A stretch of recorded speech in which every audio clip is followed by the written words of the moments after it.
रात्री वृषालीकडून राजमाता कुंती देवींची आणखी एक महत्त्वाची वार्ता कानी आली. राजसभेचं कामकाज कसं चालतं ते पाहावं या कुतूहलानं आणि दुर्योधनाची बहीण दुःशाला देवी हिच्या आग्रहानं वृषाली राजसभेत स्त्रियांच्या सौंधात येऊन बसली होती. तिला पाहताच राजमातेनं तिला एका दासीकरवी आपल्या जवळ बोलावून घेतलं व शेजारी बसवून घेतलं. तिच्या पाठीवरून त्यांनी प्रेमभरानं हातही फिरविला. वृषालीनंही त्यांना आदरानं वाकून वंदन केलं. राजसभेचं सर्व कामकाज संपेपर्यंत ती राजमाते शेजारीच बसली होती. तिच्या जवळच दुःशाला देवी होत्या. ती वृषालीला अधूनमधून अनेक प्रश्न विचारित होती. राजमाता जवळ असल्यामुळे शक्यतो दबक्या आवाजात ती तिच्या प्रश्नांना उत्तर देत होती. दुःशाला देवी एक प्रश्न तर तिला अतिशय खोचक विचारला होता. मला तो प्रश्न वृषालीच्या तोंडून ऐकण्याची फारच उत्सुकता लागली. तिनं तिला काय उत्तर दिलं हेही मला पाहायचं होतं, पण काही केल्या ती तो सांगायला तयार होईना. ती म्हणे, मला तिचा तो प्रश्न सांगायला लाज वाटते. मी तिला खोदून खोदून विचारलं, तिची अनेक आर्जवं केली, पण व्यर्थ. ती काही दाद देत नव्हती.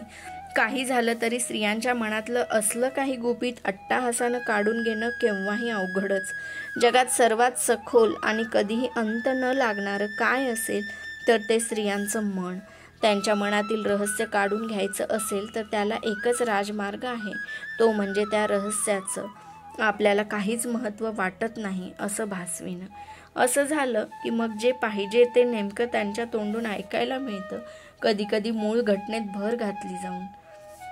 वृषालीनं माझी ताणलेली उत्सुकता ओळखून जाणीवपूर्वक तो प्रश्न काय होता हे मला सांगायचं टाळलं. स्त्रिया म्हणजे खरोखरच वळवाचा पाऊस, पाहिजे त्यावेळी येणार नाही, नको तेव्हा निश्चितच कोसळेल.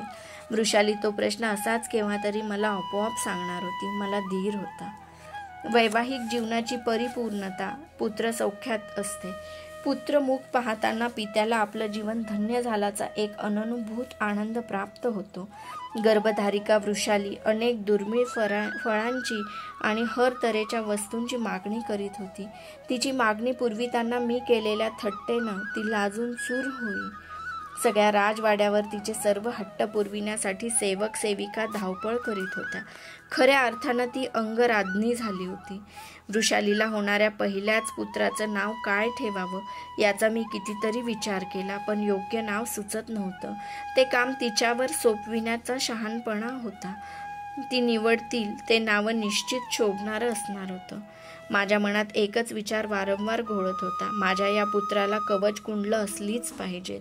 कसा दिसेल तो त्या कवचकुंडलात? मी लहानपणी दिसत असेल तसाच तो दिसणार. शेवटी वृषालीला पुत्र झाला, पण त्याला कवचकुंडलं काही नव्हती. माझं मन शंकेनं घेरलं गेलं. तो सशक्त होता, पण कुंडलहीन होता. त्याचं नाव काय ठेवावं याचं औत्सुक्य मला राहिलं नाही. त्याला कवचकुंडलं का नाहीत या शंकेनं मात्र माझं मन पोखरलं जात होतं. त्याचं नाव सुदामन ठेवलं गेलं. त्याच्या नामाभिकरणानिमित्त वाड्यावर प्रचंड भोजन समारंभ झाला. आपल्या कुठल्याच पुत्राला कवचकुंडलं असणार नाहीत असं होणार नाही, एवढं एकच समाधान मी माझ्या मनाचं करीत होतो. या पुत्राला नाही, पण दुसऱ्याला तरी निश्चितच कवचकुंडलं असतील अशी मी मनाची समजूत घालीत होतो. आशा हीच जीवनाची सर्वात महान शक्ती असते.